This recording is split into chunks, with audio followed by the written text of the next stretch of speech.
Bienvenue à tous donc dans ce webinaire de retour d'expérience sur la famille d'achat des emballages.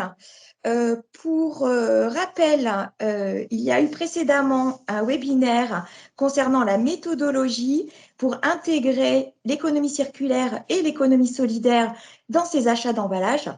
Et aujourd'hui, nous avons le plaisir de vous proposer des retours d'expérience acheteurs ainsi que des portraits d'acteurs, donc de solutions qui viennent de l'économie sociale et solidaire.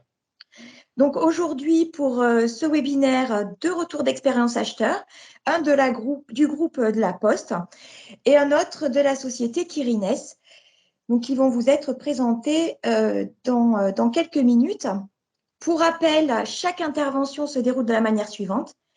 Une dizaine de minutes dédié à la présentation donc, du témoignage et ensuite un échange, donc questions-réponses avec vous, d'une durée également de 10 minutes. Ensuite, nous passerons donc au deuxième retour d'expérience avec donc Kirines sur le même mode et ensuite nous aurons la présentation de 3 porteurs de solutions sur les achats d'emballage. Sans plus attendre, donc je vais passer la parole à Jean-Louis Tourneux qui va nous introduire Capucine Tirel de Poix du groupe La Poste. Merci Nathalie. Tu m'entends Nathalie? Parfaitement. Test. Super.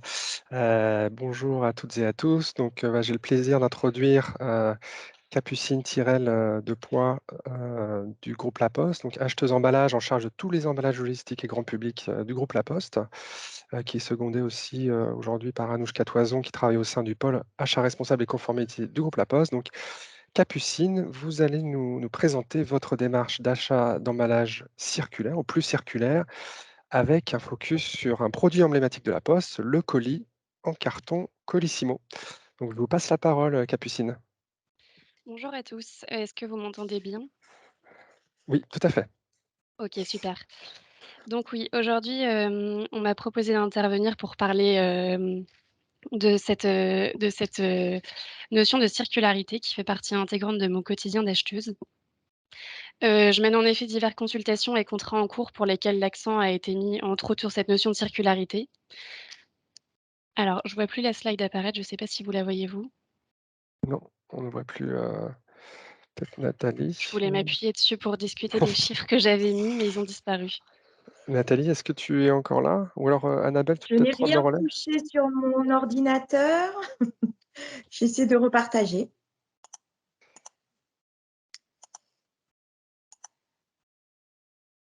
Ah, mais je ne suis plus organisateur, je suis désolée.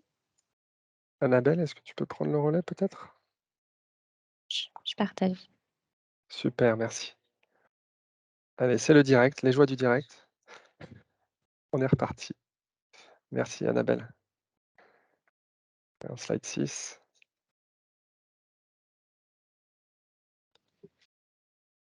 Voilà, super. Merci. Merci.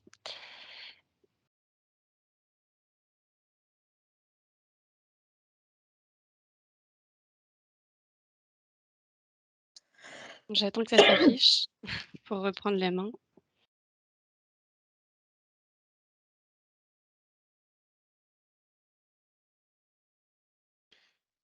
Super. Super. Donc, pour vous donner quelques chiffres clés sur les emballages à la Poste avant de commencer. En 2021, on a réceptionné plus de 101 millions d'emballages. On essaye d'avoir dans chacun de nos emballages une part de recyclabilité de matière recyclée, pardon, qui est, maximale en tenant compte bien sûr des contraintes techniques et donc par exemple dans nos pochettes plastiques bulles, on est, jusqu'à plus de 70 de matière recyclée et dans les cartons Colissimo que vous connaissez tous qui sont vendus, en bureau de poste, on a des références qui sont issues à 100 de forêts françaises. On essaye vraiment d'avoir une, une connaissance de l'approvisionnement de nos matières premières. Je vais commencer par vous faire un focus global sur les emballages Colissimo vendus au grand public. Je gère aussi les emballages qui servent à la logistique, donc au sein d'une plateforme de tri du courrier et des colis. On va aussi se servir de grands cartons ou entre plateformes. Aujourd'hui, ce que je vais faire, c'est un focus sur les emballages Colissimo vendus sur notre site internet et dans les bureaux de poste. Mais avant ça, je vais vous donner quelques exemples de bonnes pratiques ou de réflexions ou de projets qu'on a eu et qu'on a au quotidien au sein de la Poste sur ce segment emballage. Pour commencer, il y a par exemple l'optimisation du conditionnement. Dans nos consultations, on essaye vraiment d'inciter les fournisseurs à réfléchir au conditionnement dans les camions pour optimiser le taux de vide. Et donc, on va leur demander de nous faire part de plusieurs plans de palettisation. Bien entendu, en cherchant le moyen de garantir la qualité de nos produits, mais vraiment d'optimiser ce taux de vide, dans une démarche, d'éco-responsabilité. On a aussi, une bonne pratique qui est, on a une réflexion sur, la réutilisation des palettes. Comme vous le savez tous, on est dans un contexte où le prix des matières premières, est en train de flamber. On a des pénuries sur certaines matières premières et donc les palettes sont de plus en plus, difficilement, trouvables sur le marché. Donc on a des réflexions sur comment est-ce qu'on peut réutiliser les palettes au sein d'une plateforme de tri, ou comment, lorsqu'on n'en a pas besoin, on peut, les rendre, au fournisseur pour que lui-même puisse les réutiliser. Également inciter les fournisseurs à vraiment réfléchir à la composition de leurs produits, en termes de matières recyclées, mais aussi en termes de matières vierges. Quelle est la provenance, de leur papier? Est-ce que, par exemple, ils possèdent une certification FSC pour vraiment avoir une transparence de la chaîne, savoir d'où elle vient et utiliser des matières qui soient vraiment dans une logique circulaire et durable? Ou encore, dernier exemple qui est présenté sur la slide, on a une BU Nouveau Service au sein de la Poste qui, a lancé un partenariat avec l'entreprise Ipli. Ipli, c'est une entreprise qui est spécialisée dans des emballages réutilisables à l'infini. Le concept, c'est qu'une entreprise envoie ses produits à un client dans une enveloppe Ipli et le client final, il est invité lui-même à renvoyer cette pochette pour qu'elle puisse être lavée puis réutilisée pour d'autres expéditions. Voilà, donc ça, c'était pour vous donner quelques idées de bonnes pratiques, de réflexion et de projets qu'on a pu avoir, sur diverses consultations. Et donc maintenant, je vais vous faire vraiment un focus sur le contrat Colissimo qu'on a en cours. Hem, on a divers contrats qui concernent aussi bien les enveloppes en papier que les emballages en carton, que les pochettes, en plastique bulle. Sur ces consultations, on a vraiment mené une démarche RSE, aussi bien au niveau du processus achat que du fournisseur, que du produit en lui-même. Donc, au niveau du processus achat, on a des attentes fortes aussi bien au niveau du client que des prescripteurs en interne. Pour, mener cette consultation, on a vraiment, mis l'accent sur, les études qui nous ont été remontées des consommateurs finaux, qui souhaitent vraiment s'inscrire en grande partie dans une démarche d'achat responsable et durable. Et le marketing lui-même qui est du coup mon prescripteur sur ces produits, qui veut vraiment, communiquer sur cette partie et améliorer, la circularité de nos produits et d'autres entités du groupe comme la direction technique. On a donc, au cours de la consultation, Colissimo, mis vraiment l'accent sur le critère RSE qui était vraiment, qui comptait pour plus de 10 du choix final. Et ce critère, de au moins 10 il est présent dans quasiment toutes les consultations que je peux mener, aujourd'hui sur les emballages. Hem Pour procéder, on fait en différentes étapes. D'abord, on va, en fait, comme on est sur de la commande publique, on a une présélection, donc on va publier un avis de marché européen, avec un questionnaire et au sein de ce questionnaire, on demande déjà au fournisseur quelles actions il met en place pour produire de façon durable, pour apporter une démarche innovante et responsable. On lui demande de mettre en avant ses certifications, vraiment de valoriser cette partie RSE, pardon. Ensuite, on va mener une consultation. On va leur envoyer un dossier consultation avec divers, fichiers à remplir et dans ces fichiers, on a un questionnaire RSE. Au sein de ce questionnaire, on leur pose diverses questions sur, la matière recyclée qu'ils peuvent utiliser, les actions qu'ils mettent en place, leurs audits, la gestion des eaux, l'électricité et cetera. C'est vraiment un questionnaire très complet pour essayer de cerner, quelles démarches ils ont pu mettre en place, toujours dans cette notion de circularité. et un dossier éco-conception où vraiment au niveau du produit, on va leur demander de réfléchir à la composition du produit, à la construction du produit, vraiment d'avoir une réflexion poussée sur cette partie RSE. Et enfin, pilotage de la performance RSE de l'achat au niveau de l'acheteur. Comme je vous le disais, cette partie RSE, elle est présente depuis la présélection, pendant l'appel d'offres lors de la consultation, mais elle est aussi présente durant la vie du contrat. Les contrats durent souvent 3 ans, 5 ans, et donc on ne va pas attendre le prochain appel d'offres pour se dire qu'est-ce qu'on pourrait mettre en place en plus. On va vraiment demander aux fournisseurs, tout comme nous, La Poste, d'entrer dans une démarche de réflexion pour être force de proposition, apporter de nouvelles idées, de nouvelles innovations qui vont nous permettre d'améliorer notre produit et de le rendre toujours plus circulaire, écologique, économique. Voilà, d'être vraiment force de proposition là-dessus. Au niveau des fournisseurs, on essaye vraiment de les accompagner au maximum dans leur transition environnementale. Ça passe par diverses initiatives. Lors de la consultation, si un fournisseur obtient un mauvais résultat par rapport au fichier RSE, au fichier éco-conception, on va lui expliquer pourquoi pourquoi il a obtenu cette mauvaise notation. On va essayer vraiment de l'accompagner pour lui permettre de s'ancrer dans cette démarche environnementale. On peut organiser aussi, par exemple, comme récemment, une journée avec un fournisseur où on se pose tous autour d'une table ronde avec le marketing, la direction technique, la responsable RSE, les achats, pour réfléchir ensemble à comment est-ce qu'on va pouvoir améliorer cette relation avec le fournisseur et qu'est-ce qu'on va pouvoir y apporter. Euh, et enfin, on essaye de travailler avec des fournisseurs qui sont proches de nous. Euh, euh, 100% de nos fournisseurs sont européens et très majoritairement, on travaille avec des fournisseurs qui sont français. Toujours dans cette démarche de vouloir travailler avec du local dans une certaine manière et optimiser le transport dans cette démarche d'éco-responsabilité. Et enfin, au niveau du produit, on a vraiment pris le produit, on l'a vraiment réfléchi en se disant comment est-ce que je peux rendre mon produit plus circulaire. Donc on a regardé le produit et on s'est dit, on a un visuel qui prend tout l'emballage, qui est sur tous les côtés de l'emballage, qui va de haut en bas sur un papier couché blanc. Et là, la réflexion qu'on a eue, c'est pourquoi est-ce qu'on ne réduirait pas le visuel. Donc là, maintenant, on a une bande en bas de l'emballage. On n'a que 3 couleurs sur l'emballage et ça nous a permis vraiment de produire un visuel qui est beaucoup moins énergivore. Et on imprime directement sur le carton et on n'imprime plus sur un papier couché pour retirer justement cette utilisation du papier couché blanc. On a réfléchi à la composition de nos produits en incitant le fournisseur non seulement à utiliser des matières recyclées, mais pas que. On leur avait proposé de proposer des alternatives 100% recyclées dans les emballages. Et quand on a reçu les emballages et qu'on les a testés, on s'est rendu compte que la résistance au choc était vraiment mauvaise. Et donc, on leur a demandé de nous fournir l'emballage qui contenait le maximum de matières recyclées, mais aussi de la matière vierge pour garantir cette résistance. Et cette matière vierge, on leur demande la provenance, idéalement si elle peut être certifiée FSC pour avoir une vraie transparence et qu'on puisse vraiment vérifier tout au long de la chaîne d'où vient la matière, si elle vient de forêts qui sont gérées durablement et avoir une véritable transparence des approvisionnements. On a également mis en place, alors ça c'était dans le cadre de l'amélioration continue du contrat justement, des emballages qui sont réutilisables.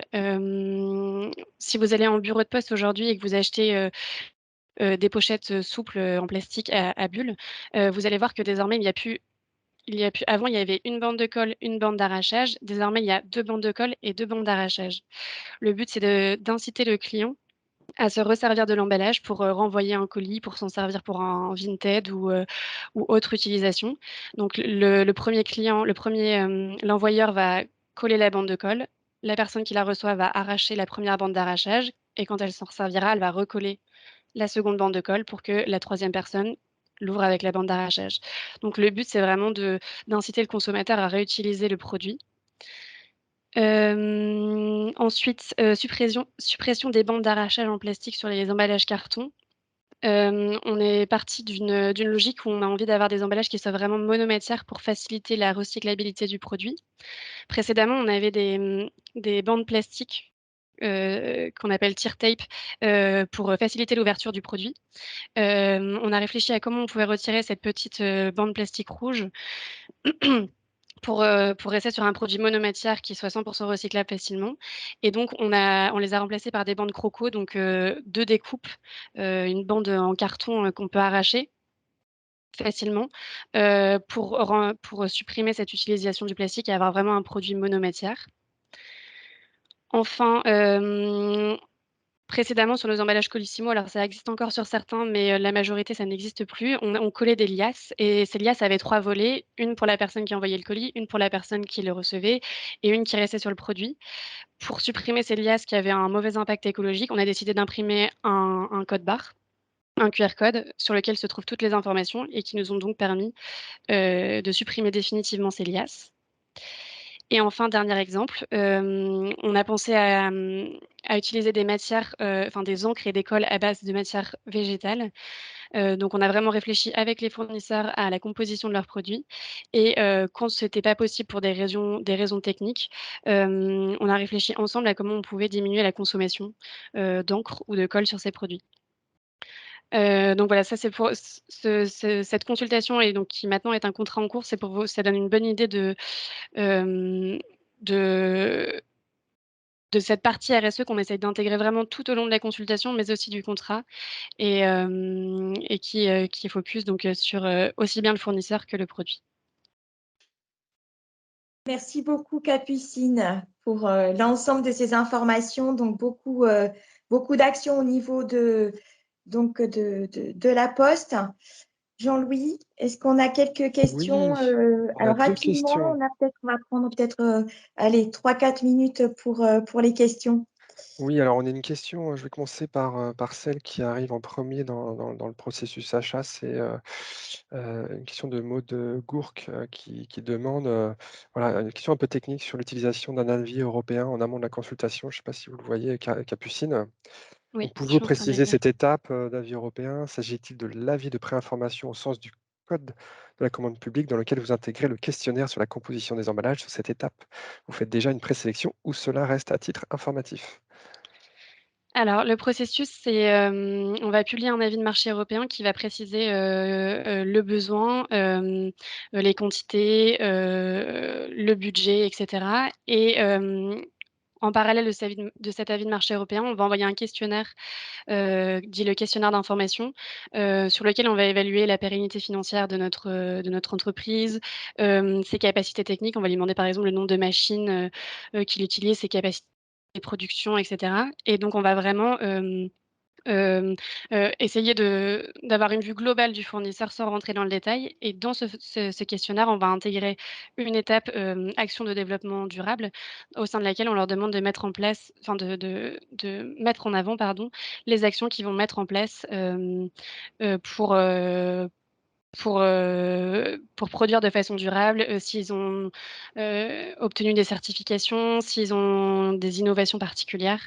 Hem, Suite à la réception de ce questionnaire d'information, on va commencer, on se fixe, en amont un nombre de fournisseurs pardon, un nombre de fournisseurs qu'on va présélectionner et on va se dire, par exemple, on va garder 10 fournisseurs pour leur envoyer le dossier de consultation et donc sur ces 10 fournisseurs, on va les juger donc sur, les critères que je viens de vous donner avant.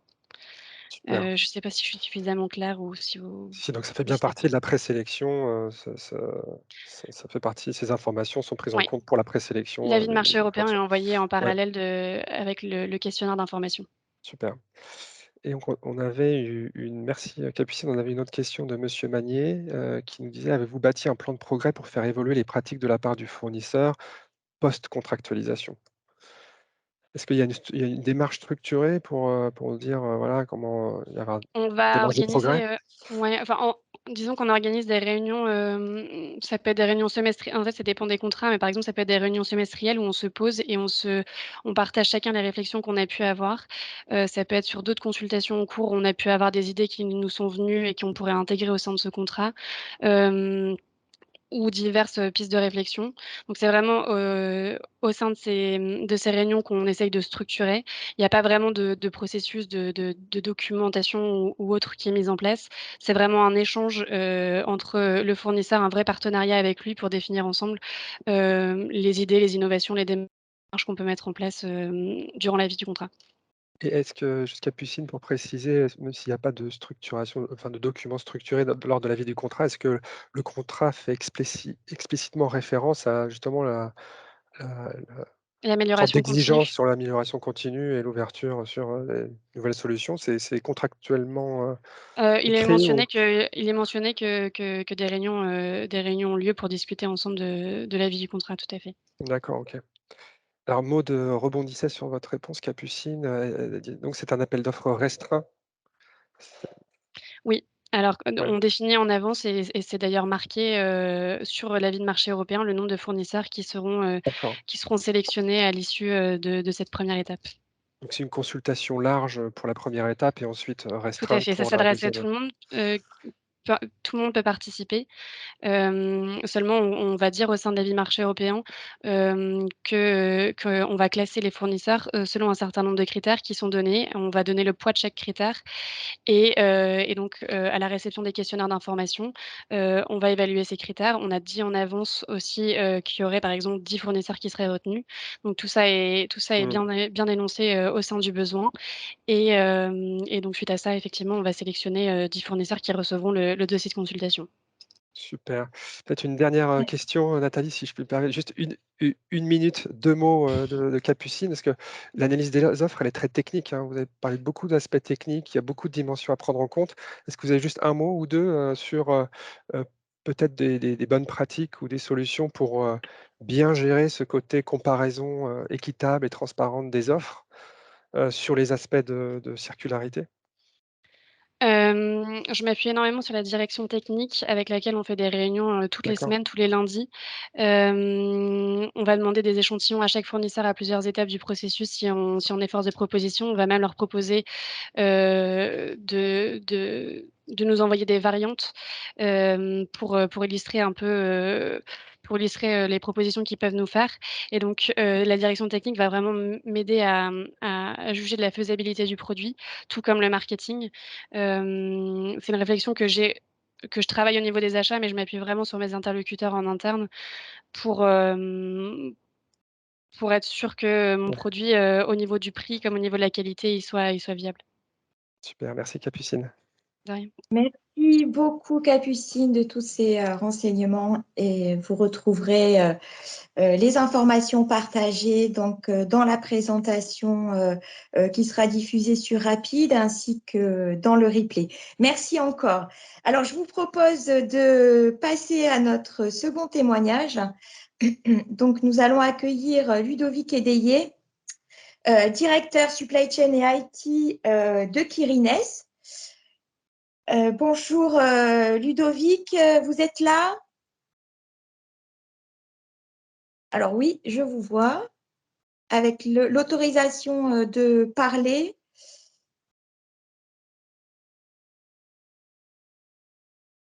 On ne vous entend pas pour l'instant. Voilà, super. Ça va venir. Normalement, c'est bon. Bonjour Ludovic. Il n'y a que moi qui n'entends pas? Non, moi je n'entends pas Nathalie non Ah, plus. ouf, ça me Allô? rassure. Est-ce que vous Ah, m'entendez? voilà, c'est J'ai bon. noté que C'est bon, les problèmes Ludovic. techniques me connaissent. Alors, Nathalie, vous m'entendez cette fois-ci? ah oui, voilà. Bon, Super. est-ce que Bon, je peux bonjour avoir votre Ludovic. question? Bonjour à Alors, tous. donc, directeur supply chain et IT de Kirines, et ben d'abord peut-être présenter Kirines assez rapidement parce qu'on ne connaît pas forcément tous. Et puis, Exactement. donc, vous nous présenterez les actions économie circulaire et solidaire que vous mettez en place donc, pour améliorer vos produits. Merci beaucoup. Eh bien, écoutez, très rapidement, Kirines est une marque qui a été créée en 2003 et lancée en 2006 chez Douglas, elle est rentrée chez Marello en 2009. Elle est devenue première marque en volume, tout axe confondu, en 2015 grâce au masque microfibre. Masque microfibre que nous sommes en train petit à petit d'abandonner, étant des masques à usage unique. Lorsque le plastique est intégré à l'intérieur des masques, on décide de tout simplement arrêter le produit parce qu'aujourd'hui le produit n'est pas mature en fait sur le marché et il n'y a pas de solution alternative. Donc voilà, le concept c'est le spa à la maison. Au slide suivant, ça vous montre un peu la présence de Kirines, surtout en Europe et en Asie. Voilà. Au slide suivant, vous pouvez constater en fait les différentes démarches RSE qui sont faites à notre niveau, soit avec des entreprises françaises, soit pendant le Covid avec les différents hôpitaux de Paris et du Grand Est, et beaucoup d'implications en fait, des équipes sur des démarches solidaires du nettoyage urbain. Voilà. Et je crois que le slide suivant était sur donc un slide, mais c'est pas grave, était sur justement les différentes démarches. Alors nous, on est une société donc privée, hein, on ne dépend pas au niveau des appels d'offres des montages publics, mais ce qu'il faut comprendre aujourd'hui, c'est que le secteur est en pleine mutation. Aujourd'hui, la loi AGEC, anti-gaspillage pour l'économie circulaire, vient complètement chambouler la façon dont les abordent leurs évolutions et de produits et de contenants.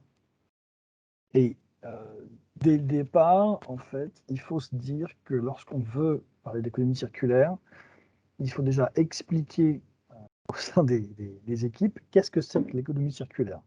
Donc, en général, on prend celle du gouvernement qui est de dire que ça consiste à produire des biens et des services de manière durable en limitant la consommation et le gaspillage des ressources, ainsi qu'une réduction de la production des déchets. Il faut passer du tout jetable à quelque chose qui est plus circulaire. Donc on explique en gros qu'on va passer d'une économie linéaire à une économie circulaire, ce qui déjà chez nous crée certaines problématiques. Au-delà de ça, donc, on va se retrouver encadré par cette nouvelle loi AGEC et sur, on va dire,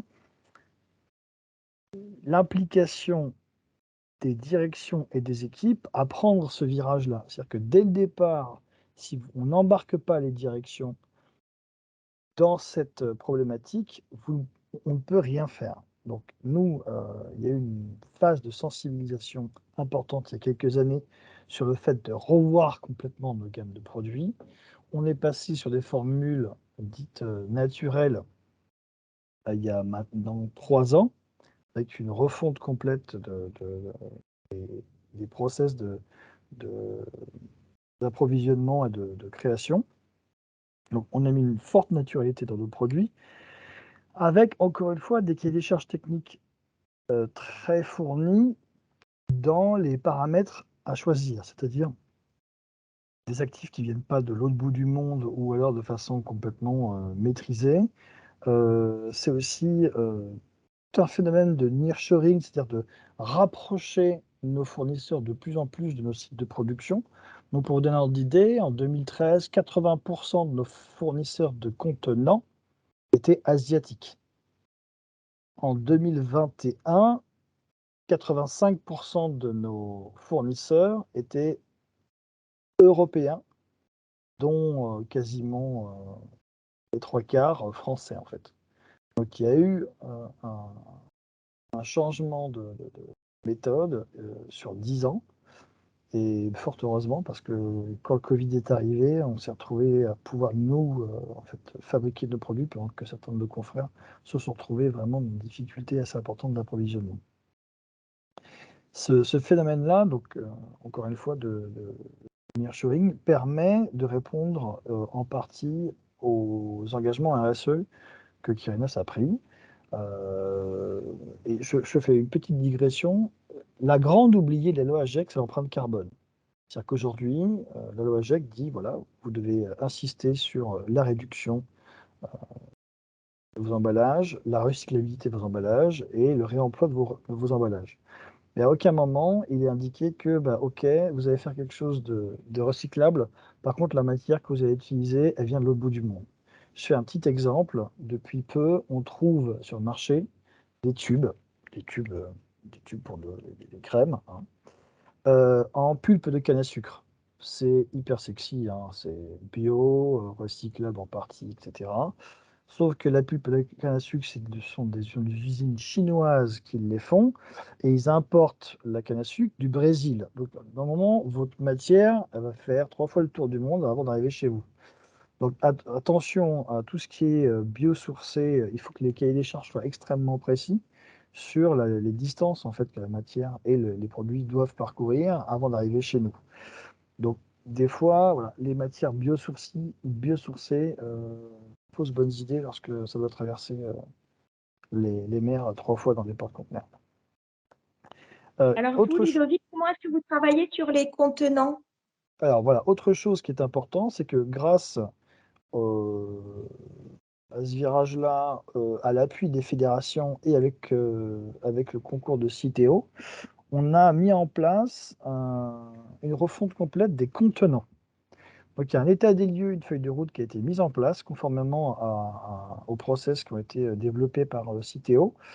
On a fixé des objectifs clairs par gamme, et j'insiste, hein, par gamme, c'est-à-dire que je rejoins Capucine sur la partie emballage, la filière elle est mature. Ils ont déjà fait la transition sur les entrées végétales, ils sont déjà sur des approvisionnements en papier FSC, ils sont déjà en fait sur des, des modes de consommation d'énergie où 60 à 80% des usines sont autosuffisantes en production d'énergie grâce à des panneaux solaires sur les toits, grâce à de la géothermie. Donc on est allé très très loin sur cette partie-là, tandis que d'autres ne sont pas du tout matures encore.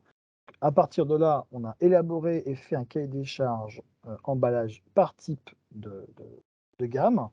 Et on est dans une phase où aujourd'hui, on essaie d'identifier et de comparer les différentes solutions qui sont disponibles sur le marché pour savoir ce qui aujourd'hui est faisable ou pas et mettre en place des indicateurs de suivi de progression pour être sûr de pouvoir dupliquer en fait ces bonnes pratiques et pour pouvoir les communiquer en interne comme entre confrères. Et c'est là où on voit une certaine force en fait sur la filière, c'est que entre la FEBA et le COSMED, donc qui sont deux entités liées à des fédérations et des institutions de collaboration, on partage le plus possible les bonnes pratiques sur certaines matières. Donc il y a des salons qui sont en ce moment en cours et les équipes sont en pleine recherche de ce qui est possible ou non de faire par gamme d'articles de conditionnement. Alors quand je dis par gamme, c'est-à-dire que vous allez avoir des pots, vous allez avoir des étuis, vous allez avoir des lotisses, vous allez avoir des tubes. Enfin, le panel est assez large. Et vous voyez, il y a 2 ans, la première chose qui a été faite, c'était le retrait total des notices dans l'ensemble de nos produits. Donc ça a l'air tout simple à faire comme ça, mais réglementairement, c'est là où en fait on se retrouve avec certaines problématiques. C'est la réglementation qui nous pousse parfois à être dans l'obligation de faire du suremballage. Donc les fédérations travaillent aujourd'hui à trouver d'autres solutions pour pouvoir informer correctement le consommateur et être en mesure de pouvoir enlever de nos emballages ce type de choses. Donc voilà. Pour apporter en fait un dernier point par rapport à cette loi AGEC et par rapport à l'évolution de nos PAC, c'est on a beaucoup de rendez-vous qui sont faits avec nos fournisseurs et nos partenaires. On a au moins dualisé chaque approvisionnement de gamme et avec eux, on travaille à comprendre comment le marché aujourd'hui peut se structurer et évoluer dans le sens de cette tendance et de ce besoin, cette volonté de pouvoir changer. Et aujourd'hui, on s'aperçoit, et là je rejoins encore Capucine sur ce qu'elle a dit, il est impossible d'avoir, enfin, il n'est pas impossible, mais il est dangereux de dire qu'on peut faire du 100% recyclé, parce qu'à un moment donné, lorsque vous n'avez plus de matière vierge présente sur le marché ou présente dans les produits, vous avez des risques de résistance ou de durabilité importants. Donc, attention aux fausses bonnes idées, il est important, il est nécessaire en fait sur ce type de marché, qui est l'éco-conception au sens strict, de bien se renseigner et justement de s'appuyer sur des directions techniques ou sur de l'ingénierie PAC pour pouvoir s'assurer que c'est cohérent avec le but que et la société et la filière se fixent. Voilà. Et dernier point, dans nos contrats, je le précise, dans tous nos contrats de sous-traitance, il y a un plan d'amélioration continue qui est indiqué sur 3 à 5 ans avec des jalons. Et si ces jalons ne sont pas validés, il y a des blocages financiers qui sont faits ou des pénalités financières qui sont mises en place. Donc ça force aussi, ça pousse ou ça incite nos fournisseurs à travailler d'arrache-pied pour trouver des solutions alternatives qui soient vraiment durables. Voilà. Nathalie, je suis désolé, mais Teams, ça ne va pas. Hein, tu faut allumer ton micro. Pardon. Merci beaucoup, Ludovic, pour ce témoignage. Alors, pour l'instant, pas de questions dans le chat. Moi, j'en ai une. Comment la situation actuelle, on entend beaucoup parler de pénurie, impacte-t-elle vos souhaits de développer des emballages toujours plus circulaires? Alors, il y a deux choses. Il y a forcément un aspect sécurisation des approvisionnements aujourd'hui. Mais pour vous donner un ordre d'idée, aujourd'hui, l'acheteur, c'est plus le cost killer. Ça, c'est encore dans peut-être certaines sociétés où on se frotte les mains à partir du moment où le fournisseur met la clé sous la porte, ça veut dire qu'on l'a suffisamment squeezé. C'est pas du tout comme ça qu'on travaille. Aujourd'hui, bon, comment dire? J'ai perdu le fil de votre question, Nathalie. L'impact de la situation actuelle sur Aujourd'hui, on est obligé enfin, on est obligé. Je pense que depuis maintenant 3-4 ans, l'acheteur, avant tout, il sécurise son approvisionnement. Donc, il crée des vrais partenariats avec ses fournisseurs pour être en mesure, comme ce qui s'est passé là récemment, de pouvoir répondre à certaines pénuries. Certains des fournisseurs ont fait des stocks de sécurité, voire des stocks de sécurité qui sont trop importants. Et aujourd'hui, ce sont ces stocks de sécurité qui mettent à mal le marché. Le maître mot de ce que nous, on a décidé, c'est d'anticiper le marché, de passer nos commandes, de fixer en fait certains éléments et en même temps de garder dans la notation des appels d'offres et des besoins une part de 30% sur la partie RSE, ce qui est beaucoup. C'est-à-dire qu'on a sécurisation approvisionnement, délai, on a le prix et on a quand même 30% qui est lié au RSE. C'est-à-dire qu'on ne sacrifiera pas cette partie-là au détriment du produit. Là, par exemple, on a eu un souci sur des crèmes-mains, tout simplement. On nous a proposé d'autres façons de formuler, mais qui n'étaient pas en adéquation avec notre cahier des charges. On a préféré être en rupture pendant 4 mois plutôt que de fabriquer un produit qui n'est pas cohérent avec ce qu'on cherche à faire aujourd'hui. Donc il ne faut pas qu'on se laisse diriger par en fait cette tendance conjoncturelle de pénurie. Les fédérations nous alertent sur le fait que c'est quelque chose qui va être temporaire. Les stocks de sécurité commencent à être relâchés petit à petit. Donc l'étau se dessert pour nous. Merci Ludovic. Une question, ce sera la dernière, après on passera au portrait d'acteur. En termes d'incitation contractuelle à évoluer vers plus de circularité, réfléchissez-vous à mettre en place des bonus financiers en complément des pénalités financières, si vous en avez? Complètement. C'est-à-dire que, alors il y a deux choses. Il y a des bonus financiers pour ceux qui sont vraiment sur des innovations majeures. Voire comme on est sur de la dualisation fournisseur, c'est un qui va avoir plus de marché que l'autre. Donc c'est dans leur intérêt de pouvoir capter plus de marché que le concurrent. Et au-delà de ça, juste une petit point de détail, c'est qu'en plus de nos fournisseurs, c'est nos clients internes qu'on doit beaucoup sensibiliser à ça, notamment le service marketing, qui veut toujours des produits, des beaux produits avec beaucoup de volume, etc. Et non, aujourd'hui, on doit réduire les packs, réduire le poids des étuis, réduire la présence comment dire, en rayon et optimiser au maximum le taux de vide. Donc ça va être quelque chose qui va, qui en ce moment, en fait, challenge les équipes de R&D de nos fournisseurs. C'est à celui qui va nous proposer l'optimisation la plus importante de taux de vide et qui va nous permettre de pouvoir réduire nos coûts de transport, réduire nos coûts de stockage. Enfin, c'est une foultitude de coûts. Et bien évidemment, pour nos plus gros partenaires, il y a des compensations financières qui sont assez incitatives. Merci beaucoup, Ludovic, pour cet échange et ce partage de vos bonnes pratiques. Je vous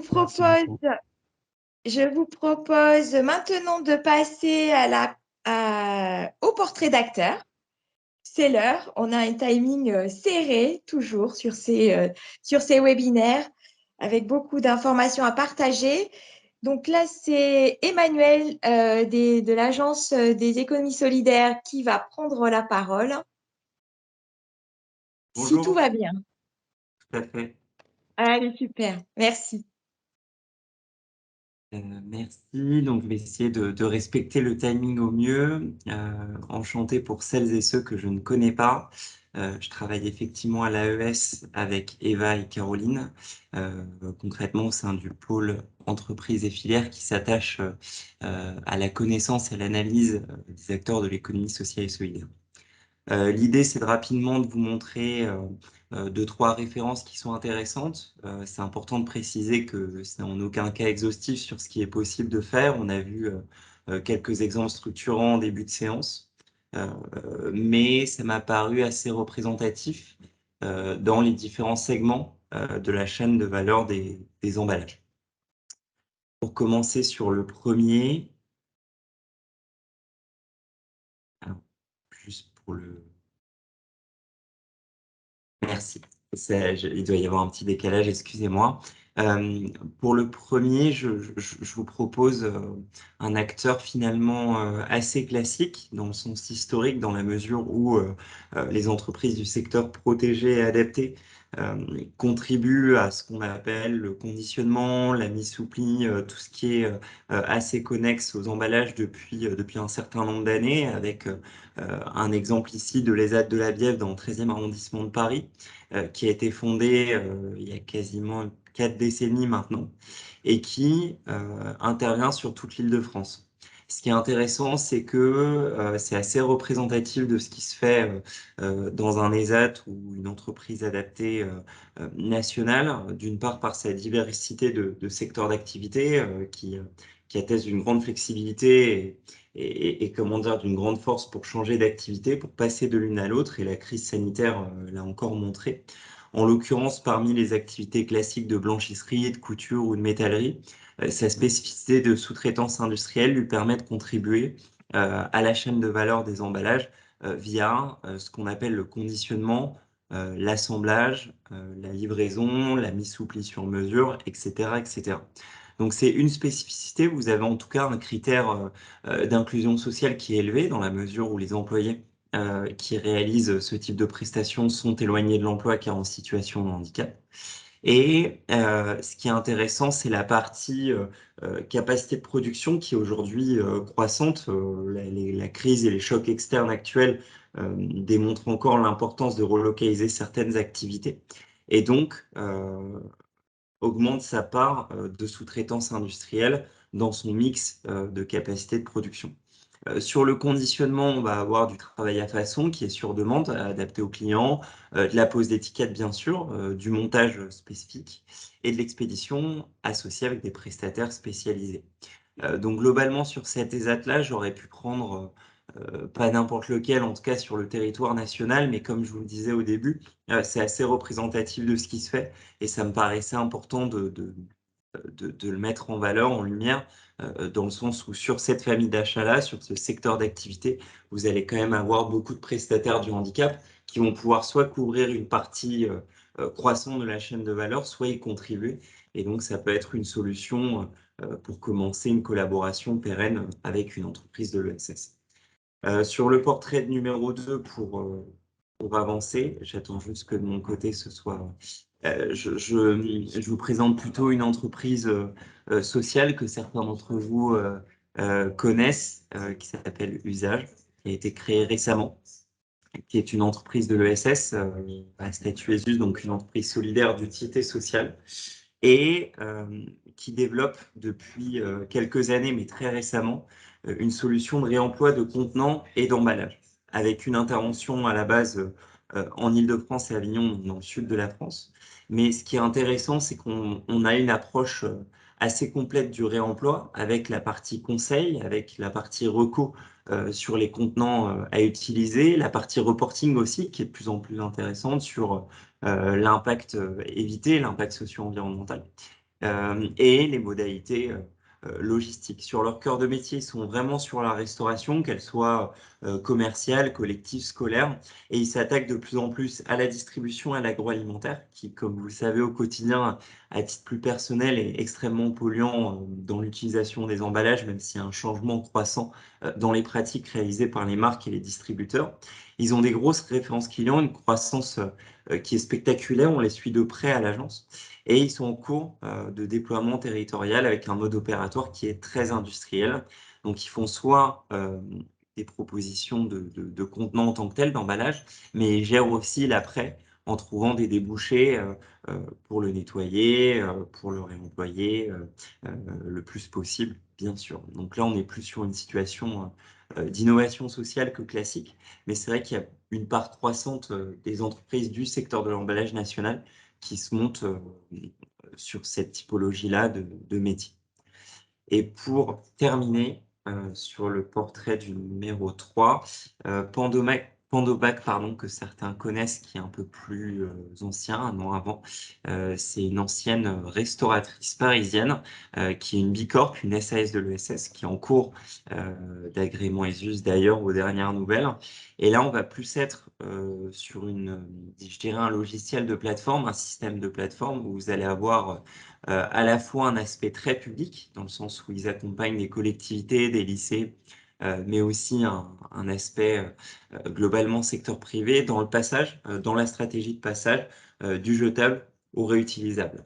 Des chiffres ont été dits au début de la conférence, mais on a à peu près 3 millions d'emballages alimentaires qui sont jetés chaque jour uniquement sur le territoire national. Et eux, ce qu'ils prennent, c'est à la fois un peu en miroir avec Usage, mais globalement le conseil beaucoup plus en amont. Ils passent beaucoup de temps sur la partie stratégique à appuyer le zéro déchet, à voir quels sont les chaînons manquants ou les trous dans la raquette dans cette activité. Ils vont avoir aussi une proposition standardisée au métier auquel ils s'adressent, c'est-à-dire un large catalogue de bacs de transport réutilisables. Ça peut être à la fois sur des activités événementielles de logistique, mais aussi sur des marchés avec des bacs en plastique réutilisables et un suivi informatisé qui est beaucoup plus poussé. C'est un peu le nerf de la guerre en ce moment, le reporting, la valorisation de ce qui est fait. Et ils ont un centre de lavage qui est totalement internalisé à Rungis et qu'ils espèrent aujourd'hui déployer. Ce qui m'a plu dans cette entreprise-là, c'est qu'on a le coût global, pardon, qui est totalement internalisé. La démonstration que à moyen terme, les emballages classiques que l'on voit au quotidien, ça a été cité, les cagettes, le plastique, les cartons aussi, le plus souvent pour les envois postiers, sont et une perte d'espace et un coût et un impact écologique qui est croissant. Et donc, il y a un modèle de location, de leasing qui permet de faciliter le remplacement progressif, une solution qui est quand même à bas coût. Honnêtement, les entreprises que l'on a sondées s'en sortent à ce niveau-là. Et une réponse qui est poussée par une demande croissante sur ces aspects-là. Et j'aime bien aussi, à titre personnel, l'association avec des groupements 100% ESS que la fondatrice essaye de pérenniser avec des prestataires du STPA. J'en citais un parmi d'autres au départ. Mais globalement, voilà pour les petits portraits d'acteurs référents qui sont loin d'être exhaustifs, j'insiste sur ce point, mais qui montrent bien qu'il y a une prise en compte des enjeux, une utilisation classique de ce qui peut se faire au niveau du handicap avec le travail à façon, le conditionnement, mais qui est tiré de plus en plus par des dispositifs innovants et la prise en compte des contraintes tarifaires. Je ne sais pas s'il y a le temps pour les questions. En tout cas, vous me dites. Je n'en vois pas dans le chat, il me semble. Alors, si il y en a, Manuel, je te Oui. les pose. Et donc, il y en a une sur déploiement territorial Île-de-France à l'horizon 2023 pour usage. Stéphanie a répondu qu'ils avaient un centre de lavage à Neuilly-sur-Marne et qu'ils étaient donc déjà actifs en Île-de-France. Peut-être que tu peux compléter. Oui, tout à fait. Donc, ils ont, et c'était l'objet de leur levée de fonds qui est désormais publique, de 4 millions d'euros, si ma mémoire est bonne. C'est quand même une grosse injection de liquidité dans la structure. Et donc, ils travaillent à Neuilly-sur-Marne et à Avignon pour l'instant, mais ils ont un objectif de déployer la solution dans les territoires petit à petit. Connaissant bien le fondateur et les collaborateurs, ça va être une stratégie progressive qui est adossée à une demande. Mais je sais qu'ils répondent à de nombreux appels d'offres, notamment des collectivités associées, par exemple, à des prestataires de la restauration que tout le monde connaît, pour justement responsabiliser un petit peu la candidature du prestataire classique et intégrer la solution usage. Et donc, ce sera nécessairement tiré par une demande publique et privée. C'est progressif, l'entreprise a même pas 5 ans, il se déploie bien, mais pour l'instant, dans les faits, on est sur l'Île-de-France et sur Avignon. Pandobac, pour répondre à la question de Maude, une liste de clients diffusables, je pense qu'elle est sur leur site. Je n'ai pas de mémoire, mais je sais qu'ils ont des belles références clients collectivités. Ils ont travaillé avec la ville de Paris, ils ont travaillé avec Paris Sanco au tout départ, hein, dans la fondation. Et ils travaillent aussi avec l'industrie agroalimentaire et certains distributeurs. Mais je crois qu'ils ont une page référence sur leur site internet. Je peux regarder juste après et vous répondre rapidement. Mais globalement, ça commence à être assez connu dans le milieu, dans le sens où il y a la partie stratégique et la partie location qui est bien mise en valeur dans la solution Pandobac. Merci beaucoup, Manuel. Donc, Stéphanie apporte aussi un complément, hein, sur l'information qu'il y a eu un webinaire sur la solution usage. Oui. Et je suis en train de compléter le lien pour le rediffusion. Donc, vous le retrouverez également dans les ressources qui sont partagées sur Rapide. Merci beaucoup, Manuel. Je vous en prie. C'est toujours très intéressant d'avoir les portraits d'acteurs ESS qui sont très actifs et qui se développent et qui sont en capacité de proposer des solutions. C'est très intéressant. Alors, il ne nous reste plus qu'à vous présenter les prochaines étapes du programme Achat circulaire et solidaire. Donc, nous nous retrouverons au mois de septembre avec les webinaires méthodologie et retour d'expérience sur la famille achat de matériel de puériculture. Donc, le 6 septembre pour l'aspect méthodologie, le 27 septembre pour les retours d'expérience acheteurs. Ces deux rendez-vous seront entre ces deux rendez-vous, on va trouver le groupe de travail numéro 2. Donc, je vous rappelle que le groupe de travail, c'est un moment privilégié d'une plus longue durée, donc 3 heures, où on se retrouve ensemble pour travailler de manière très précise sur vos marchés. Donc, je vous encourage à vous inscrire au prochain rendez-vous qui aura lieu le 15 septembre et vous allez recevoir d'ici quelques jours les informations pour ce faire. Et puis, nous terminerons l'année, donc le 18 octobre et 8 novembre, avec donc nos webinaires consacrés au mobilier. Donc, voilà les prochaines étapes. Je crois que c'est tout. Il ne me reste plus qu'à remercier chaleureusement nos intervenants. Ah, pardon, j'ai oublié les conseils minutes, évidemment. Peut-être, Eva, tu veux en dire un mot pour rappeler ce que c'est? Voilà. Oui, bien sûr. Donc les conseils minutes, c'est effectivement une permanence qui est à votre disposition tous les vendredis entre 10h et 11h.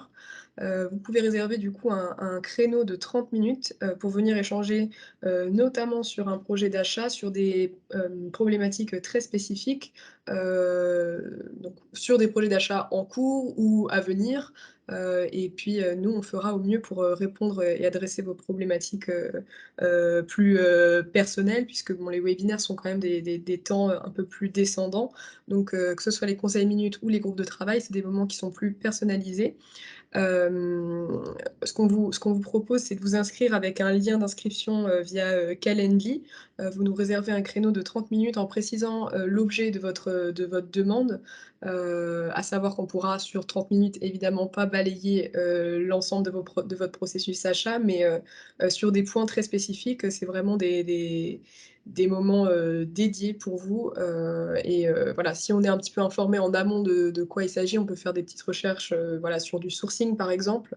Donc n'hésitez pas, c'est à votre disposition. On est disponible tous les vendredis entre 10h et 11h du côté de l'agence. Voilà. Merci Eva. Donc slide suivant, comme ça je rappelle juste l'adresse, comment ça se passe pour, voilà, pour s'inscrire au groupe de travail. Donc vous vous inscrivez auprès de Stéphanie Morisset, donc vous avez son adresse sur la présentation. Voilà, donc on en arrive aux remerciements.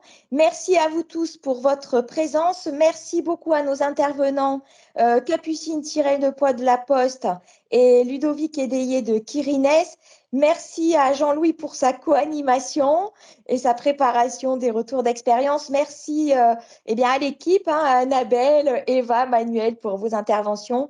Et puis à tous ceux, Stéphanie évidemment, et puis à tous ceux qui œuvrent dans l'ombre pour que ces rendez-vous aient lieu.